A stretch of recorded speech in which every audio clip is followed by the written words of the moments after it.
Hey listeners, are you ready to uncover some extraordinary wonders? Disappearing Spoon is thrilled to partner with the amazing Curiosity Box. It's a science subscription service for curious minds. It's created by Vsauce, the internet's leading science education channel, with over 3 billion views. This season's box is packed with goodies that will fascinate and inspire you. Challenge yourself with a magnetic shadow alphabet puzzle. Piece it together to spell out the alphabet using only the letter shadows. Or discover the picture pot, where art and mathematics merge into a colorful, creative masterpiece. It is fun and educational. And the highlight, a sample of recreated Martian soil. Experience the thrill of holding the red planet right in your hands. Don't miss out on this unique adventure. Subscribe to Curiosity Box now and celebrate the incredible achievements of science. For 50% off, use the offer code SPOON at the-curiosity-box.pxf.io/disappearingspoon. That's offer code SPOON at the-curiosity-box.pxf.io/disappearingspoon for 50% off today. Unbox the mysteries of the universe with Curiosity Box. The pain hit her like an axe to the skull. A moment later, Helen crumpled to her knees, unable to move. It was a rainy Monday night in Indianapolis. Helen, a 47-year-old graphic designer, had been feeling odd all day. Her lips and tongue felt numb, as if she'd gotten a shot of Novocaine at the dentist. Then, late that night, she was doing dishes when something snapped, an axe of pain at the base of her skull. After collapsing, she crawled upstairs to bed and woke her husband. Ultimately, though, she decided to sleep the pain off. She woke in the morning with an excruciating headache, and the numbness had spread from her face to her right arm. She went straight to the emergency room. A long, frustrating day of tests followed. The doctors could not figure out what was wrong. Helen returned home that afternoon and crashed asleep. Her husband brought home dinner a few hours later, but she did not stir. She slept for 16 straight hours. Her husband had to work the next morning, so Ellen woke up alone in the house. The numbness and pain had spread, but she dragged herself to the bathroom. On the way, she muttered something to her Jack Russell Terrier. Something like, "Hey girl, ready to go downstairs?" But the voice that emerged from Helen's mouth, it wasn't hers. It sounded bizarre, alien, as if she had an accent. Still foggy, Helen staggered to a mirror and spoke again, just to confirm that, yes, the strange voice was coming from her own mouth. Frightened, she kept talking to herself, trying to fix the problem. She tried muttering, "I sound weird," except it came out, "I sound word." Thinking she could swap in another word, she said to herself, "I'll just try something different." But that came out bizarre, too. It sounded almost French. "I'll just try something différent." So she tried another remark. "That's strange." But again, it sounded French. "That's strange." Helen soon broke down crying. Something was desperately wrong. She'd been born and raised in Indiana. She'd spoken with a flat Midwestern inflection her whole life. But now, somehow, she'd acquired a foreign accent.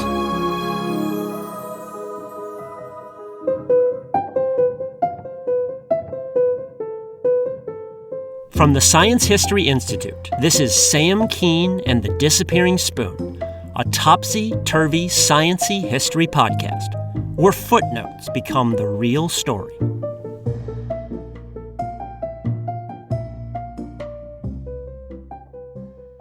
After some online research, Helen, whose name I have changed for privacy's sake, realized that she had developed a rare neurological disorder called Foreign Accent Syndrome, or FAS. FAS is usually caused by mild strokes, and Helen's FAS left her with several linguistic quirks. For instance, she now has trouble pronouncing the letters TH. Mother and father become mudder and fodder. She also chops up words in unusual ways. I called my doctor, or I'm quite comfortable. Overall, Helen describes her accent as a blend of French, Dutch, and German with some South African and Caribbean English mixed in, but definitely not her Indiana voice. Language is very closely tied to our sense of self and sense of belonging to a community. Voices are part of our identity, so foreign accent syndrome can be devastating. In many ways, Helen is a typical FAS patient. The average age of onset is 48 years. For some reason, it's more common among women. Also, during her initial incident, Helen felt numbness on her right side, which is controlled by the brain's left hemisphere. The brain's left hemisphere dominates certain aspects of language production. Left hemisphere damage can therefore disrupt language. Beyond the accent, FAS can affect other aspects of speech too. Vowels sometimes shift. Ship becomes sheep.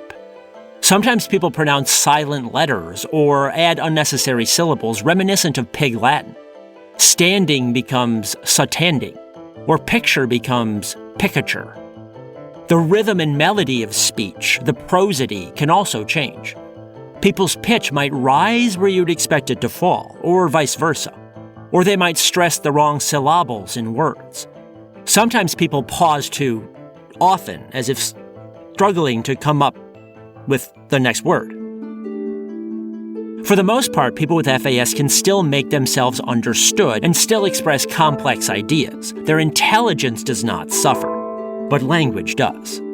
It's also important to note that patients typically cannot speak the language associated with their accents. Helen's accent is regularly mistaken for French or German, but she doesn't parlez-vous and she does not sprechen Sie. In fact, the new accent that emerges doesn't match any one accent at all. It's more of a hodgepodge accent. It might have vowels you'd hear from native French speakers, rhythms associated with Italian, pitches reminiscent of Chinese, and so on. For those reasons, FAS speech is not a true accent, but it contains enough quirks and distortions that our brains classify it as somehow foreign. But the thing is, different people often interpret the same FAS accent in different ways. It sounds German to one person, but Russian or maybe French to another. The listener's background actually influences what they perceive. The accent is in the ear of the beholder. I should also clear up one common misperception. Sometimes stories circulate in supermarket tabloids of people having a stroke or something and waking up with the ability to speak a whole new language, a language they never spoke before.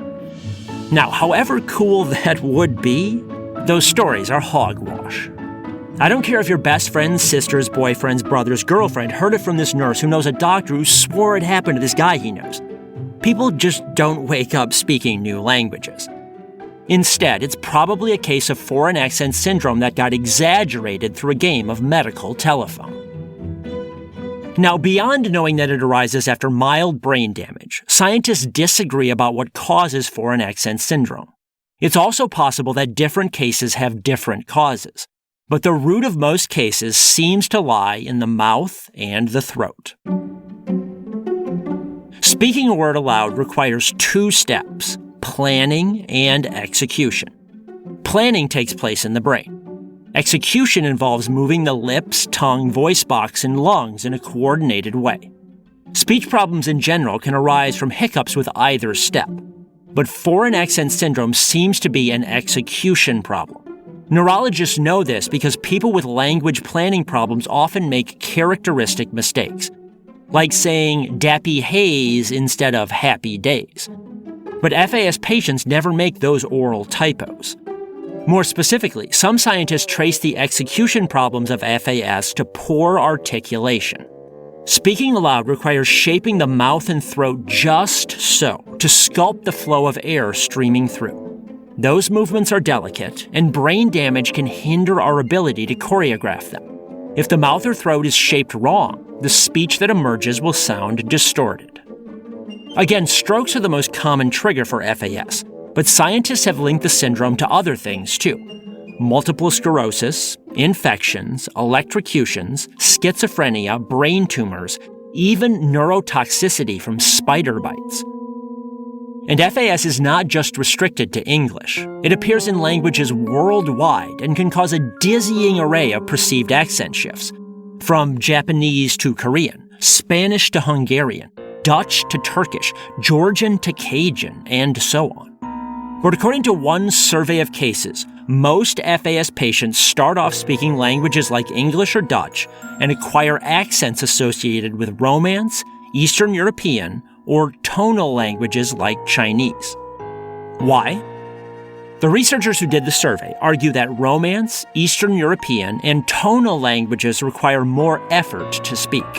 That is, the throat and lungs have to work extra hard due to the language's pace or extra qualities like tones. If someone suffers an injury that affects their articulation, they might compensate, consciously or not, by forcing their vocal apparatus to work harder. This would then cause listeners to perceive an accent from one of those more effortful languages. Now, not all scientists buy the theory that certain languages take more work to speak. It's a controversial idea.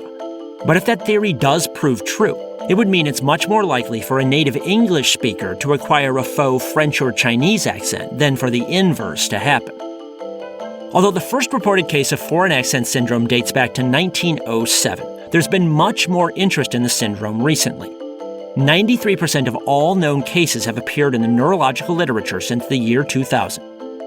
That increased awareness has its pros and its cons. With increased awareness, patients today are much more likely to get a diagnosis and find support. That's a big comfort. That said, there are downsides as well.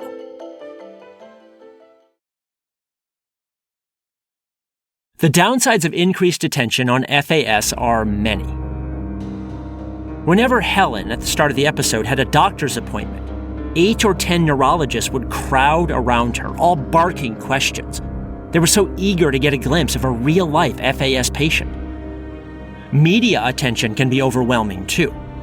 That's especially true when people with FAS are asked to do silly or demeaning things, like pose for photographs holding a mini Eiffel Tower. It makes the people feel freakish. Sadly, the odds of recovering from FAS are not great. The accents usually embarrass people, and they're motivated to work hard and fix it. They'll listen to old recordings of their speech and try to imitate themselves. Many also seek speech therapy. Nevertheless, despite all the work and motivation, less than half of patients recover their original accent. Those mediocre odds leave many FAS patients struggling to cope. To be sure, some have found a silver lining. One normally shy woman reported that the new accent helped in social situations. It was a natural icebreaker and made for an obvious topic of conversation. People with FAS often chuckle over other people's faux pas as well. Sometimes strangers rush right up to them and start speaking French or German. They're eager to test their foreign language skills on a supposed native.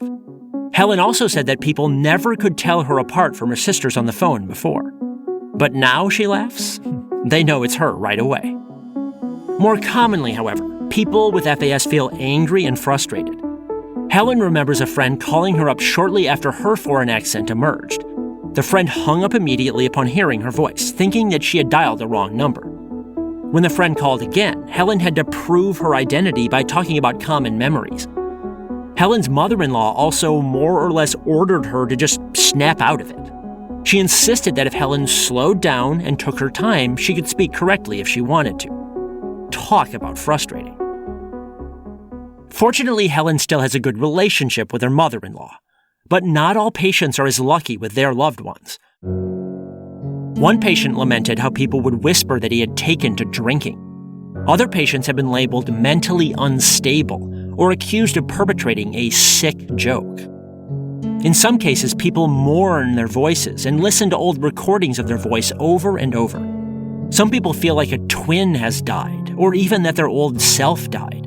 One woman whom Helen knows can't pronounce her own name. Tina comes out Tiana. Even pets sometimes look askance at their owners and don't know how to react. Imagine your own pet shying away from you. People can face discrimination as well. Perhaps the most famous case of foreign accent syndrome involved a 28-year-old Norwegian woman. When Nazi Germany bombed Norway in 1941, she got beamed in the skull with shrapnel. She fell unconscious for several days and suffered mild brain damage. When she woke up and started speaking again, her pitch was off. Pitch helps determine a word's meaning in Norwegian, and her sudden clumsiness with pitch made her accent sound uncannily German, the language of the enemy. As a result, shopkeepers accused her of being a Nazi. Some people refused to sell her food or clothes. Modern FAS patients get labeled foreigners as well. Some cope with the stigma by shopping at places where they don't have to interact with any humans.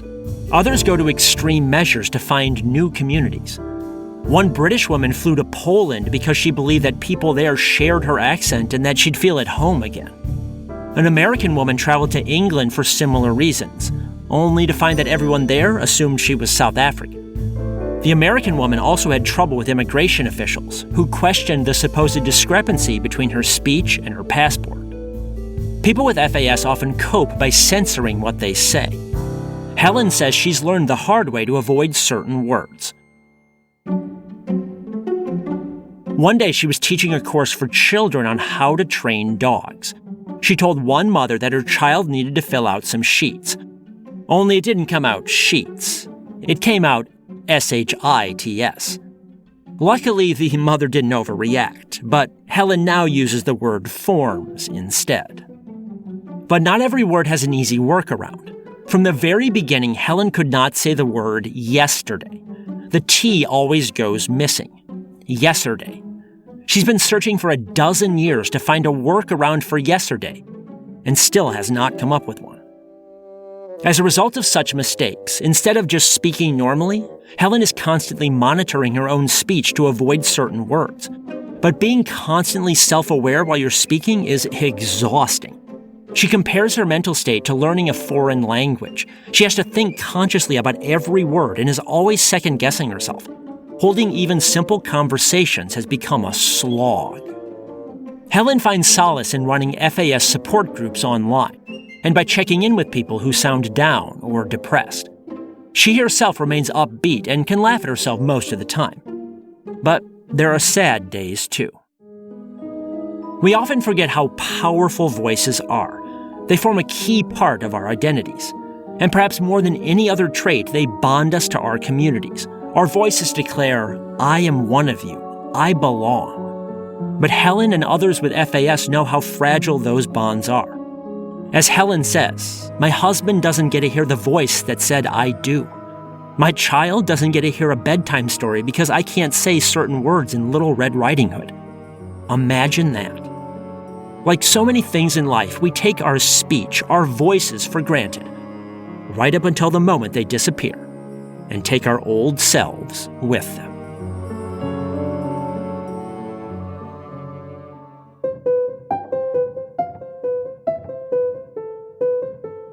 This is the Disappearing Spoon podcast, brought to you by the Science History Institute. Find out more about their library, museum, and multimedia magazine at sciencehistory.org. Make sure you check out the Science History Institute's other awesome podcast, Distillations.